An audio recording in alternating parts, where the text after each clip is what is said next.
Dios ha sido bueno, bueno es Dios.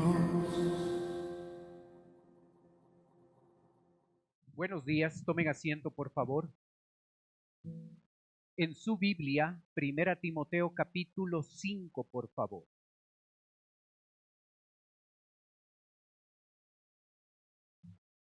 Primera Timoteo capítulo 5.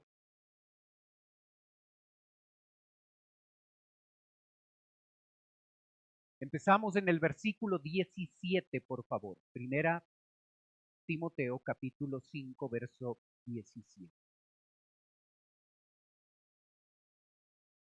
Una iglesia ejemplar es una iglesia que trata bien a los ancianos, que trata bien a las ancianas, que trata bien a los jóvenes, que trata bien a las jovencitas, que trata bien a las viudas y a los viudos, y que trata bien a sus pastores.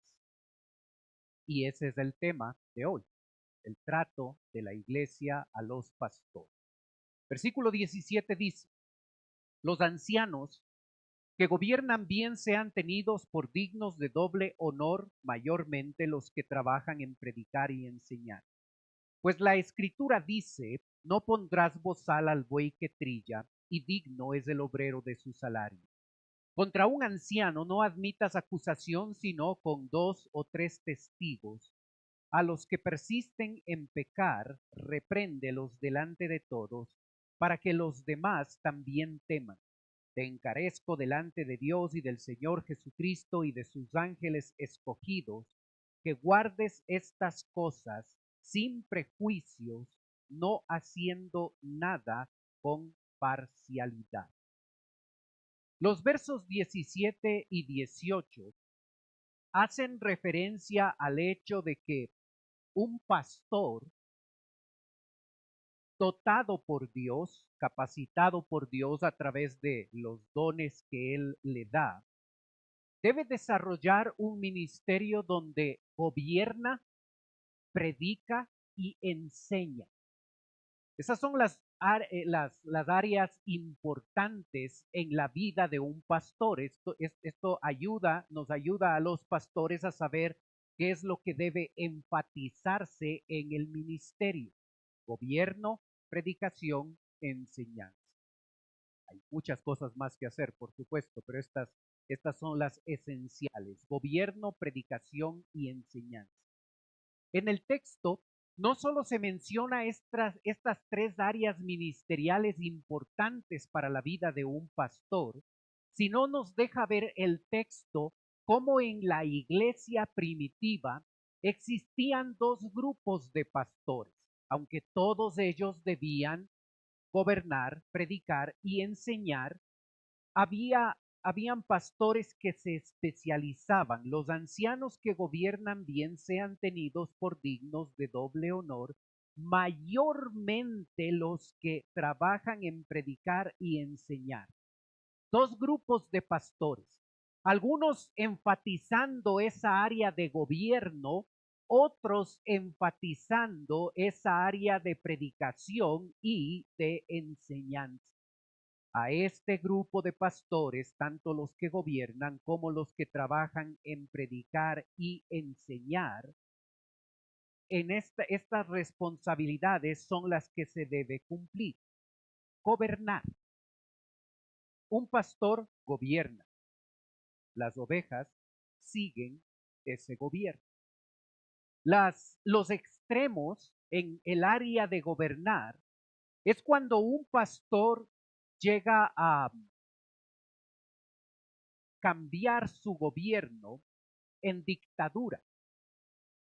No es lo mismo.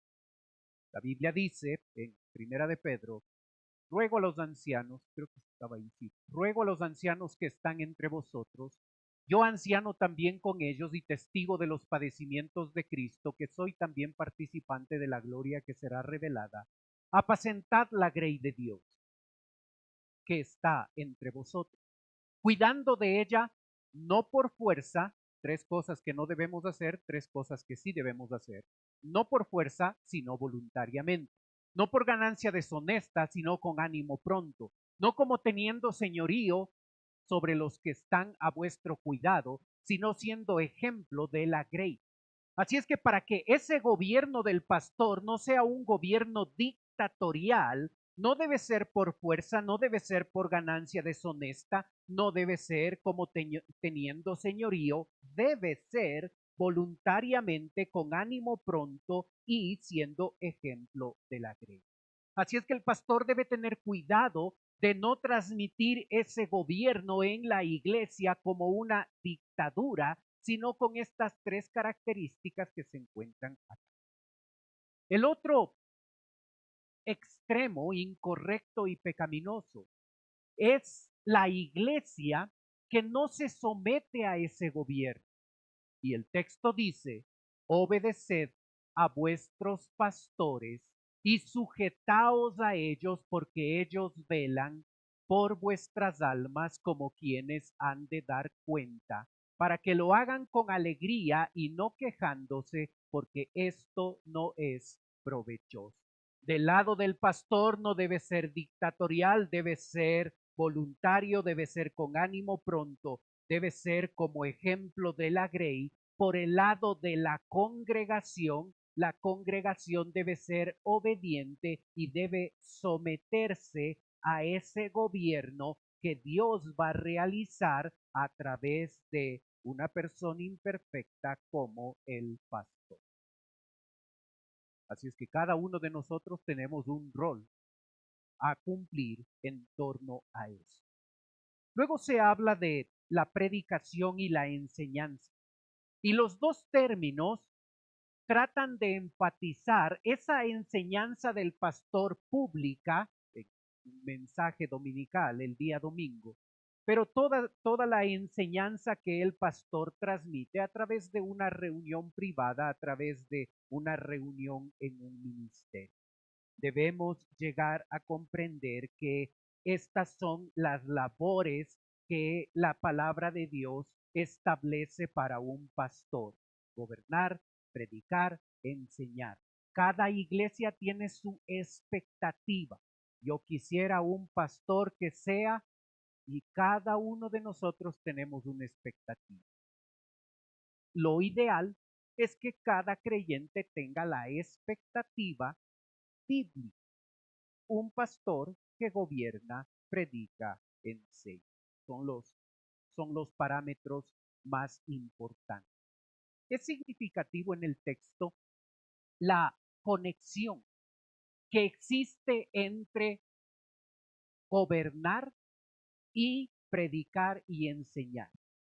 Esa conexión es importante porque el pastor, para que gobierne de manera adecuada, no debe gobernar de acuerdo a sus gustos, a sus preferencias, a lo que a él le parece, a lo que él piensa. Su forma de gobierno, la forma de gobierno bíblica para un pastor, es cuando este pastor toma las directrices de la palabra, y son los principios de la palabra los que usamos para animar a la congregación a que pueda obedecer a esos principios.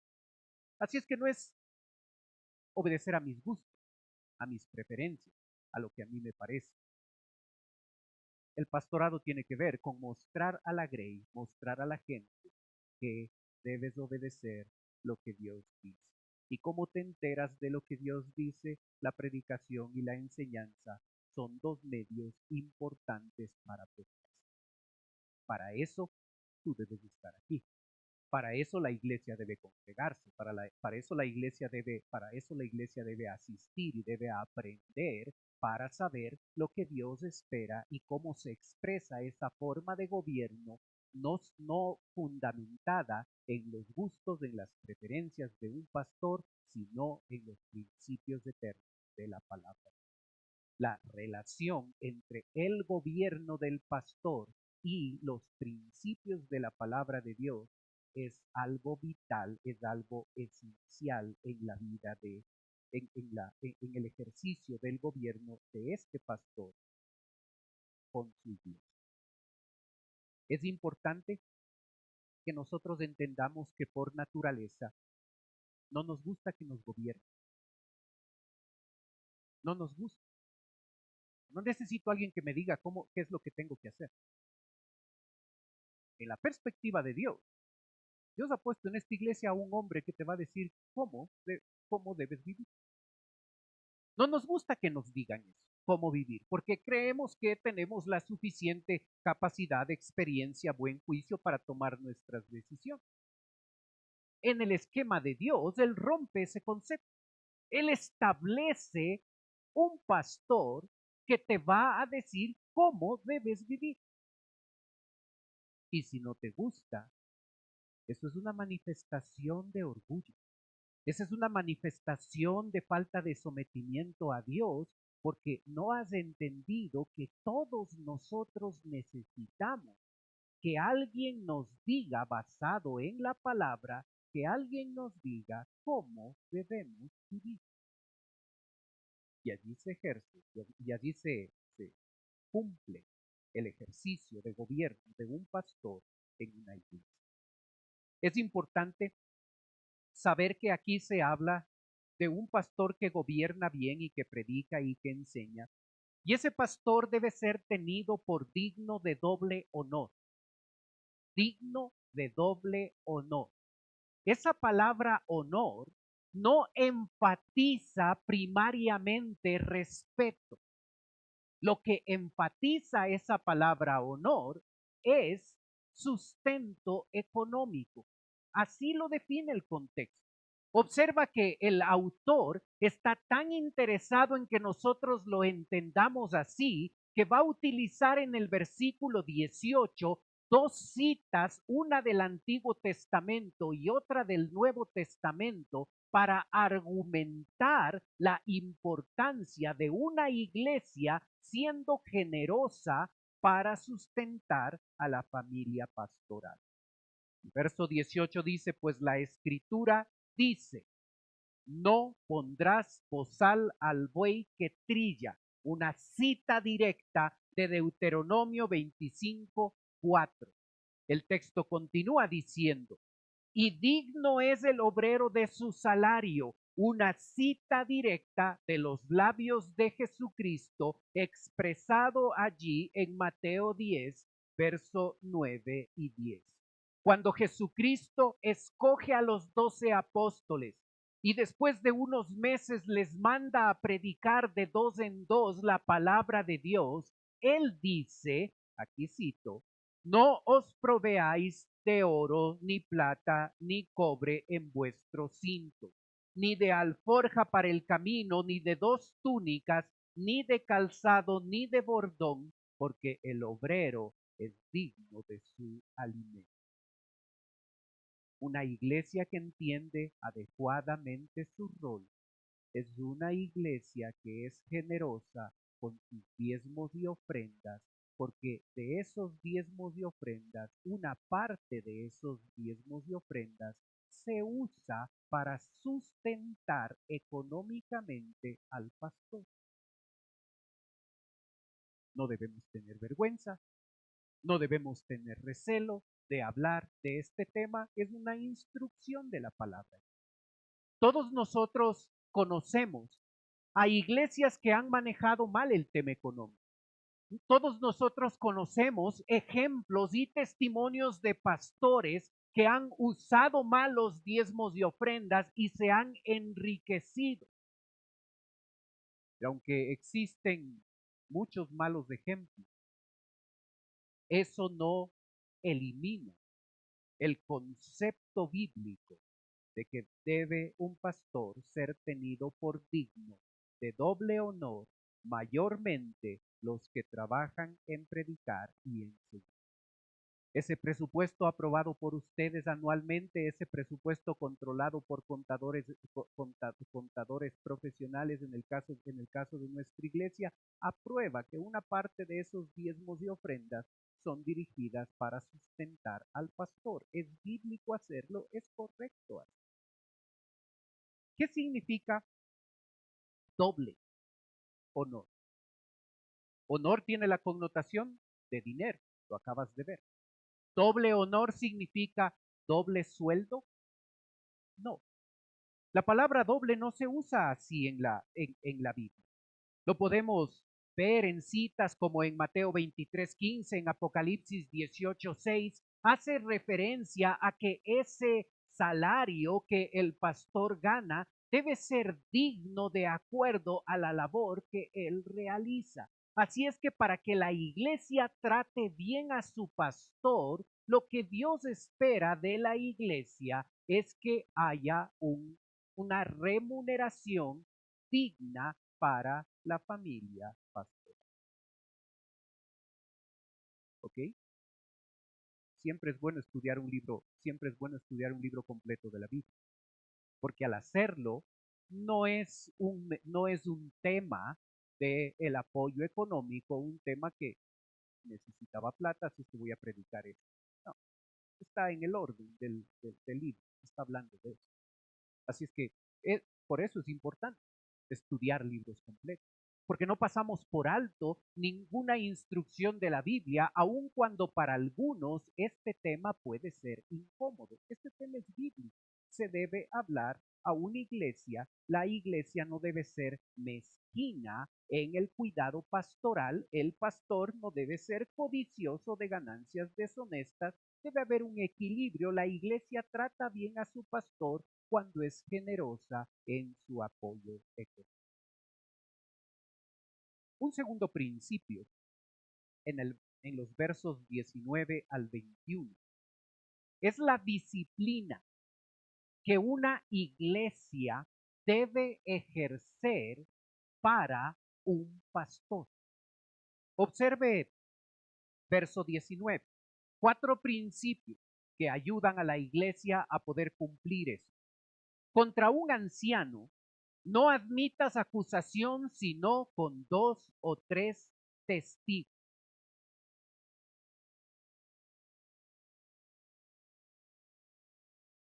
A los que persisten en pecar, repréndelos delante de todos, para que los demás también teman. La iglesia necesita comprometerse, cada miembro de la iglesia necesita comprometerse con no admitir acusaciones en contra del pastor y necesita comprometerse a no pasar por alto el pecado del pastor. ¿Observas las dos cosas importantes para una iglesia? No ser chismoso, no levantar rumor, no hablar mal de ningún creyente, no hablar mal del pastor. Es significativo. Santiago capítulo 3 dice, porque todos ofendemos muchas veces. Si alguno no ofende en palabra, este es varón perfecto, capaz también de refrenar todo el cuerpo. Una marca de madurez cristiana es cuando el cristiano ha aprendido a refrenar su lengua. Así es que debemos tener cuidado con el chisme. Debemos tener cuidado con lo que nosotros decimos. Porque como parte de lo que debe hacer una iglesia con todos sus miembros, aquí hay un enfoque particular para la vida del pastor. La iglesia no debe admitir rumores ni chismes en contra del pastor. Es un signo de madurez no promover el chisme y no admitir que otros vengan con sus chismes a contarnos cosas equivocadas, a contarnos rumores acerca del pastor. ¿Cómo te va con el chisme? ¿Tienes esa marca esa marca de madurez? Si alguno no ofende en palabra, este es varón perfecto, este es varón maduro. Así es que si hay problema con el chisme, eso es inmadurez. Porque aquel creyente que es maduro ha aprendido a manejar adecuadamente la información. Tiene cuidado con abrir su boca y no decir lo que no debe decir. Y cuando otro viene a contarte un chisme contra un anciano, no admitas. Para la cosa ahí. Hermano, no. Yo no quiero saber lo que usted me va a contar. No, no. No quiero saber. A menos que usted necesite que yo le acompañe para que juntos confrontemos el pecado de la persona de la que usted quiere hablar.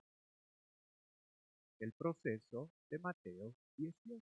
Anda tú solo, si no, toma 2 o 3 testigos y confronta el pecado. Si no, no admita. Si viene un chismoso a contarle algo, hermano, no. No, no. Eso es parte de la madurez. No hablar mal, no levantar rumores, no levantar chismes y ser responsable con lo que otros nos quieren contar. Contra un anciano no admitas mandamiento, no admitas continuamente, permanentemente, no admitas acusación. Primer paso. Ahora, ¿qué sucede si lo que quieren contarme no es un chiste? Es un pecado del pastor. Y hay 2 o 3 testigos. Así es que ya no es un tema de un rumor, es un tema de el pecado en la vida de un pastor. Si sabes de un pecado de el pastor, debes buscar a los líderes de la iglesia, a los diáconos, en algunas iglesias otros pastores, y debe empezar un proceso de investigación donde hay testigos, hay testigos, hay personas que han visto, que pueden avalar el pecado de un pastor, porque el pecado de un pastor no debe ser pasado por alto. Si tú sabes del pecado del pastor, tú eres responsable delante de Dios de buscar a los líderes de la iglesia, contar esto y que empiece un proceso donde 2 o 3 testigos que les consta que no mantienen el anonimato, va a empezarse un proceso y en ese proceso va a estar incluido el pastor pecador para que podamos manejar las cosas con, con transparencia. ¿Qué puede suceder en ese proceso?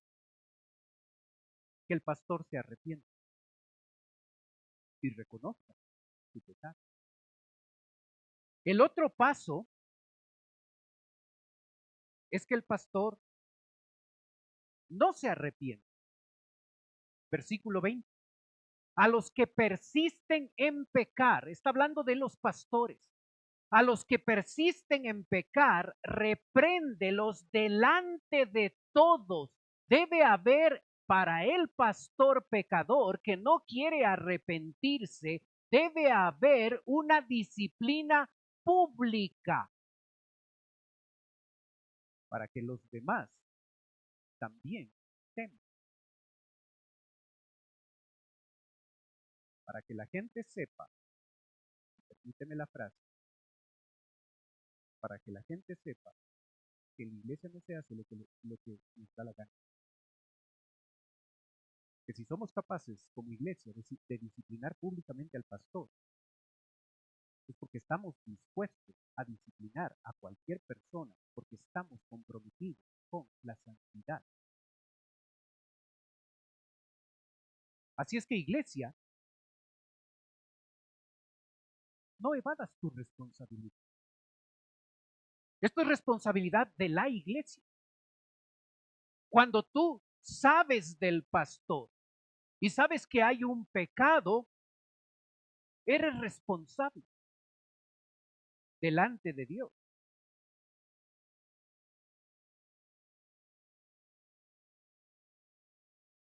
Cuando me pase a mí eso, tranquilo, solito me iré. No, no tendré la valentía de pararme al frente.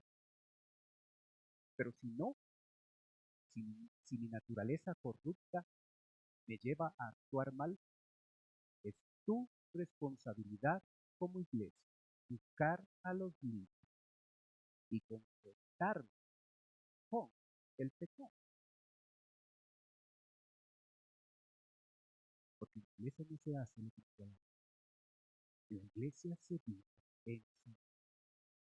Y no importa si el pecador es el pastor debe ser disciplinado. Es responsabilidad de una iglesia que entiende su rol, que entiende su responsabilidad, que está comprometida con la santidad y no va a pasar por alto el pecado aun cuando éste venga del mismo pastor.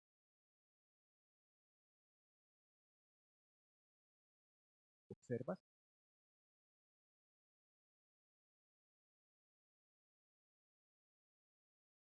Es interesante cómo llega a terminar esta sección allí en el versículo 21.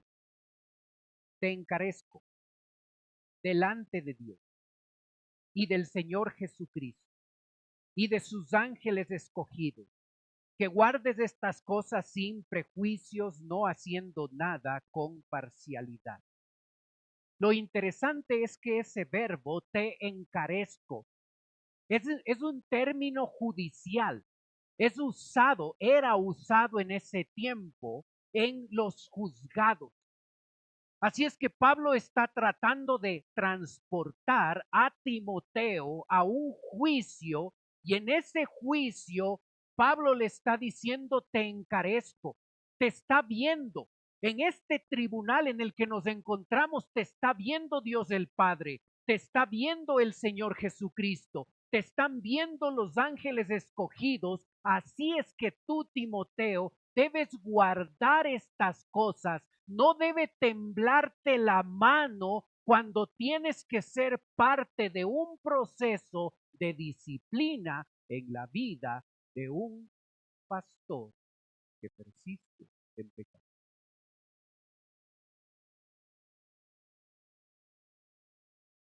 ¿Observas cómo hay iglesias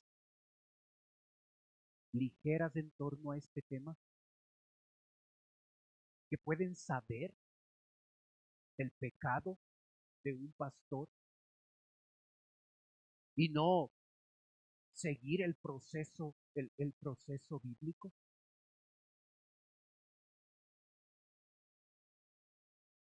Te encarezco. Timoteo, los testigos están viendo.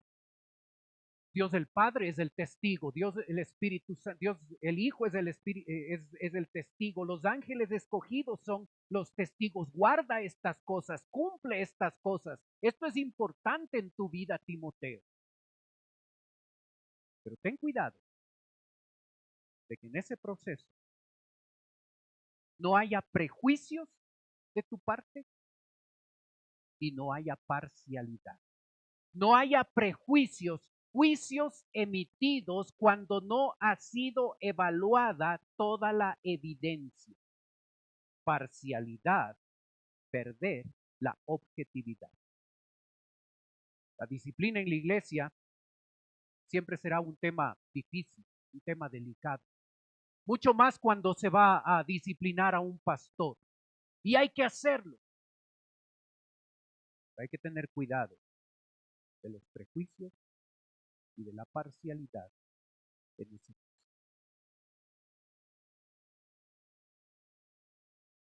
¿Observas?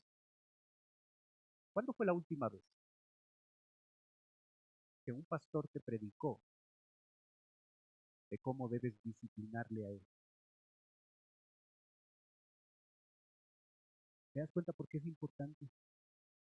estudiar libros completos de la Biblia. Porque cuando lo hacemos, no saltamos detalles importantes que una iglesia debe saber y una iglesia debe ser instruida en las cosas que debe ser. Es responsabilidad de la iglesia ser generosa con su pastor. Es responsabilidad de la iglesia disciplinar a su pastor cuando éste persiste en pecado. No evadamos nuestras responsabilidades delante de Dios, porque una iglesia ejemplar es una iglesia generosa con su pastor, y una iglesia ejemplar es una iglesia que ama tanto a su pastor que si debe disciplinarle por su pecado, le disciplina. ¿Clarito? Padre Celestial, gracias por tu palabra. Gracias, Señor, por lo que nos enseña. Padre, yo te ruego que nosotros podamos vivir de acuerdo a lo que tu palabra nos dice. Que como iglesia podamos ser generosos con los líderes que dependen económicamente, que trabajan para ellos. Y Padre, ayúdanos a saber que una iglesia ejemplar se caracteriza porque vive en santidad. Y cuando no hay santidad, debe haber disciplina, incluso para el pastor. Gracias, Padre, por tu palabra y por la enseñanza clara de ella para cada uno. Ayúdanos a ser la iglesia ejemplar que tú deseas que nosotros seamos. Pedimos tu bendición, Señor, en la aplicación de tu palabra. Mientras usted continúa orando, por favor. Puede ser que esta mañana nos visita alguien por primera vez. Y si ese es tu caso, quieres permitirme orar por ti. Mientras los demás tienen sus ojos cerrados, tú puedes levantar tu mano. Con eso me estás diciendo, pastor, vengo por primera vez. Ore por mí. ¿Hay alguien así esta mañana con nosotros?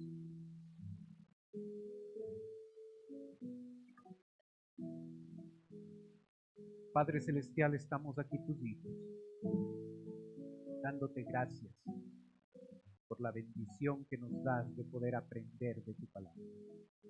Ayúdanos a vivir de acuerdo a nuestras responsabilidades como iglesia ejemplar. Pedimos tu bendición. Oramos en el nombre de Cristo Jesús. Dios ha sido bueno.